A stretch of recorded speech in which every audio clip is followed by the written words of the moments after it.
Chief Seattle का जन्म 1780 में ब्लेक आइलैंड वाशिंगटन में हुआ था। बहुत ही एक यंग एज में यानी कि अपने यूथ में उन्होंने अपनी एक रेपुटेशन बनाई, एक लीडर की तरह और एक बहुत ही काबिल वॉरियर की इमेज। और जो आसपास के ट्राइबल लीडर्स थे, उनके ट्राइब्स थे, उनको हराया। और आगे जाके बाद में फ्यूचर में वो नेटिव अमेरिकन चीफ बने, उस ट्राइब के जिन्हें अमेरिका में उस वक्त रेड इंडियंस के नाम से जाना जाता था। और इस ट्राइब को सुक्वामिश ट्राइब भी कहते हैं, और वो लीडर बने इस ट्राइब के।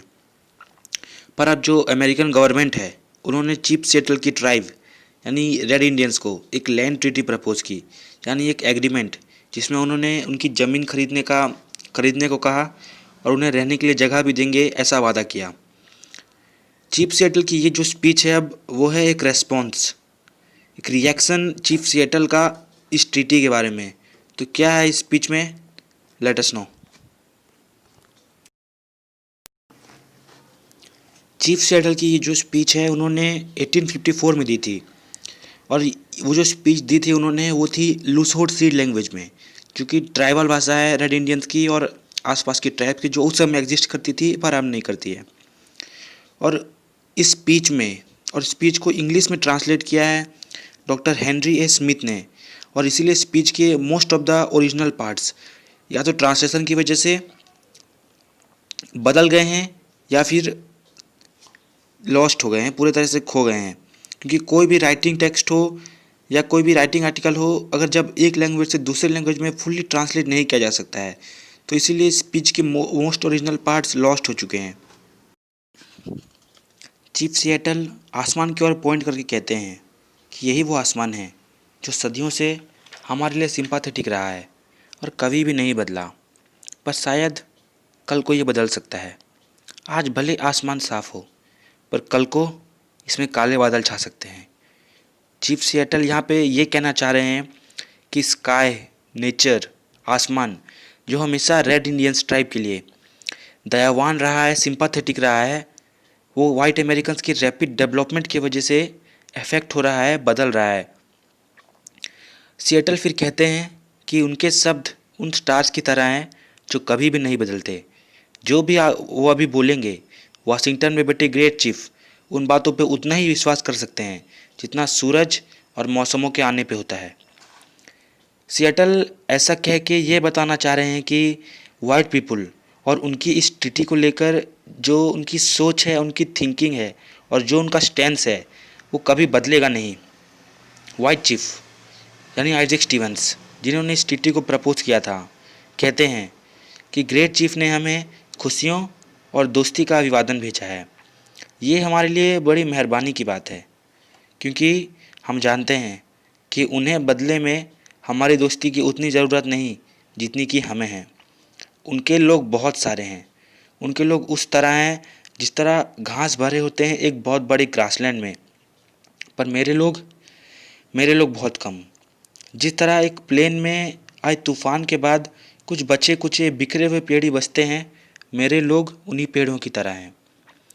महान और मेरे मुताबिक अच्छे वाइट चीफ ने हमें ये मैसेज भेजा है कि वो हमारी ज़मीन खरीदना चाहते हैं और हमें वो कंफर्टेबली रहने के लिए जगह भी देंगे, ऐसा वो एक कहते हैं। ये हमारे लिए सही लगता है, या कहूँ सही से ज़्यादा लगता है, क्योंकि हम रेडमैन्स को सम्मान मिले अब ये हमारा हक नहीं है। और वैसे भी हमें अब एक बड़े देश की ज़रूरत नहीं है, क्योंकि हम अब बहुत कम बचे हैं। था एक समय जब हम भी इस ज़मीन पे बहुत भरे हुए थे, इस ज़मीन को कवर किए हुए थे, पर वो समय बहुत पहले ही बीत चुका है और हम रेड इंडियंस की ग्रेटनेस अब सिर्फ दुख भरी याद बन के रह गई है। पर हमारे ट्राइब के समय से पहले ख़त्म हो जाने पे मैं दुख जाहिर नहीं करूँगा और ना ही अपने वाइट ब्रदर्स को इसका दोष दूंगा, क्योंकि कहीं ना कहीं दोष तो हमारा भी है। हमारे ट्राइब के नौजवान बिना आगे के सोचे हुए डिसीज़न लेते हैं और काम करते हैं। जब वो गुस्सा हो जाते हैं किसी गलत चीज़ पे या किसी ऐसी चीज़ पे जिसे वो गलत समझते हैं, तो वो अपने फेसेस को ब्लैक पेंट कर लेते हैं। वो बताते हैं कि उनके हार्ट्स ब्लैक और सख्त हैं और हमारे ओल्ड मैन और वुमेन उन्हें रोकने में नाकामयाब रहते हैं। सिएटल ने जो यहाँ फेसेस ब्लैक पेंट करने की बात कही है वो असल में एक रेफरेंस है, क्योंकि ट्राइबल पीपल और पर्टिकुलरली रेड इंडियंस जब वार लड़ने जाते थे या फिर किसी लड़ाई में जाते थे तो अपने फेसेस को ब्लैक पेंट कर लेते थे। तो सिएटल ने जो फेसेस को ब्लैक पेंट करने की बात कही है उसका मतलब ये है कि उनके नौजवान किसी भी गलत चीज़ पर लड़ने को तैयार हो जाते हैं। और ऐसा हमेशा से चलता आ रहा है। ऐसा तब से चलता आ रहा है जब से वाइट मैन हमारे एंसेस्टर्स को वेस्ट की ओर ढकेलते चले गए और उनकी ज़मीन लेते गए। पर मैं यही उम्मीद करता हूँ कि हमारे बीच वो लड़ाई, वो टकरार फिर से कभी भी ना लौटे, क्योंकि अगर ऐसा होता है तो हमारे पास खोने के लिए तो सब कुछ होगा, पर पाने के लिए कुछ भी नहीं।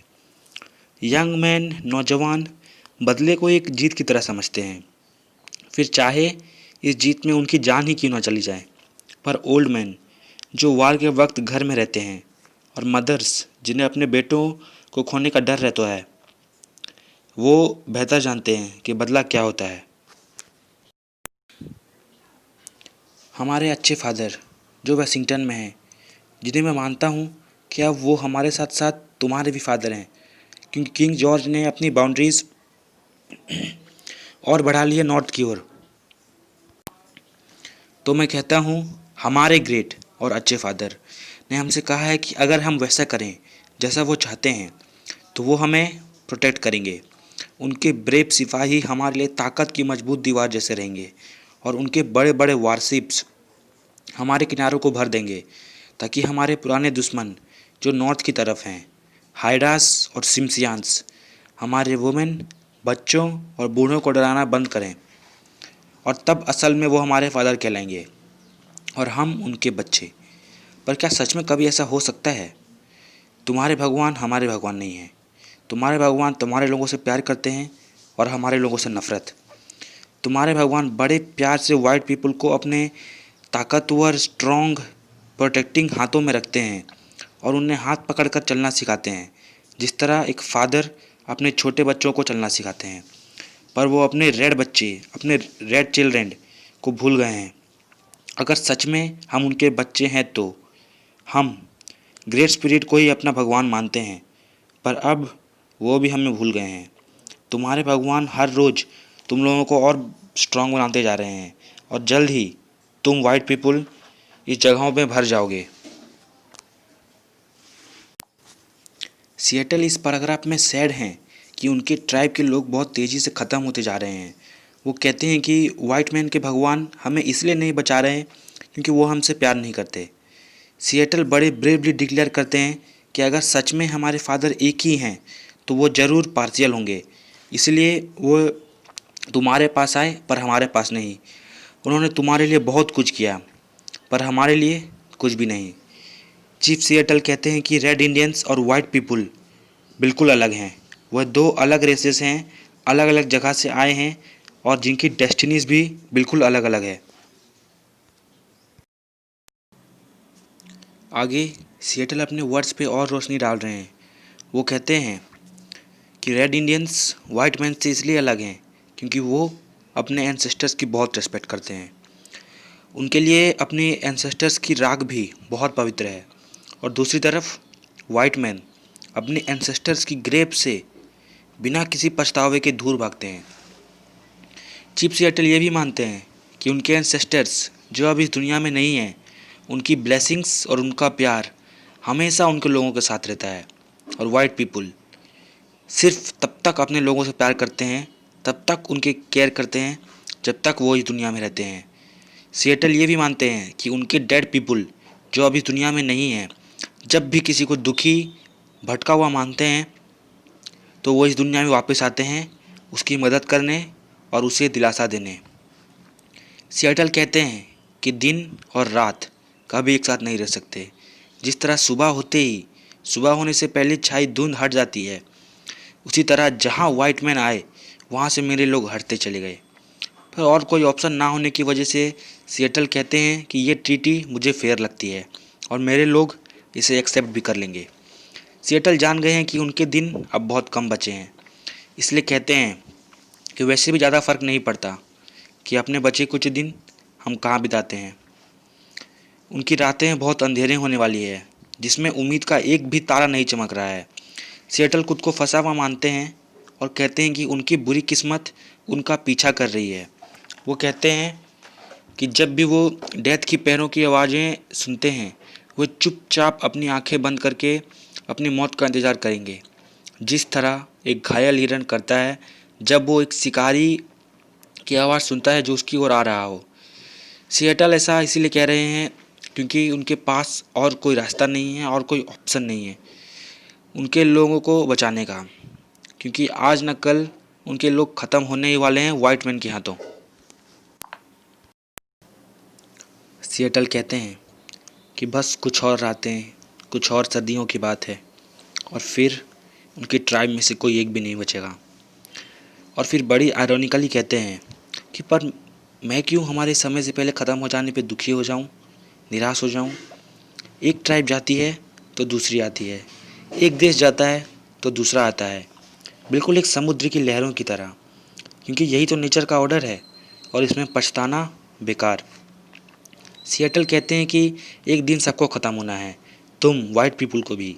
भले ही तुम्हारे ख़त्म होने का समय अभी बहुत दूर हो, पर वो आएगा ज़रूर, क्योंकि कोई भी अपनी डेस्टिनी से बच नहीं सकता है और हम सबकी डेस्टिनी एक है और वो है ख़त्म होना, यानी मौत। हम तुम्हारी तिथि के बारे में सोचेंगे और डिसाइड करके तुम्हें बताएंगे। पर सिएटल कहते हैं कि अगर वो अगर इस तिथि को एक्सेप्ट करते हैं तो उनकी एक शर्त है, और वो शर्त यह है कि उन्हें अपने एंसेस्टर्स की टॉम्स में जाने पे कोई रोक टोक नहीं लगाई जाएगी। वो अपनी ज़मीन धरती से प्यार जाहिर करते हुए कहते हैं कि हमारे लिए इस मिट्टी का हर टुकड़ा पवित्र है, हर घाटी, हर प्लेन अपने अंदर कोई ना कोई हैप्पी या सैड इवेंट रखा है।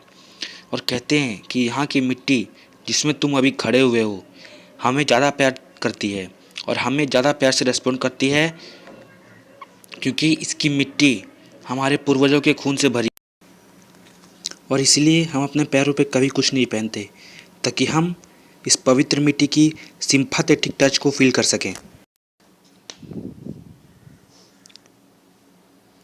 जब तक यहाँ इस धरती में आखिरी रेड मैन ख़त्म हो गया होगा और हमारी रेड इंडियंस ट्राइब सिर्फ एक माइथ, एक मेमोरी बन के रह गई होगी और तुम्हें लगेगा कि हम ख़त्म हो चुके हैं, तब हमारे इनविजिबल डेड वापस आएंगे।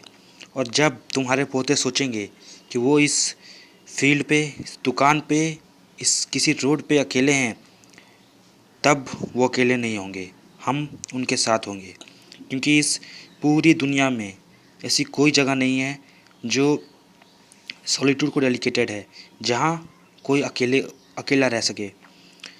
रातों में तुम्हारे सिटीज़ की सड़कों पे, गाँवों में जब शांति होगी और तुम्हें लगेगा कि यहाँ कोई नहीं है, तब हम वहाँ होंगे। तुम वाइट मैन कभी भी अकेले नहीं होगे, क्योंकि हम अपनी धरती से बहुत प्यार करते हैं। मैं उम्मीद करता हूँ कि ग्रेट चीफ हमारे लोगों को अच्छे से ट्रीट करेंगे, क्योंकि डेड पावरलेस नहीं होते। डेड, क्या मैंने डेड कहा? डेथ जैसी कोई चीज़ तो होती ही नहीं, सिर्फ दुनिया का बदलना होता है।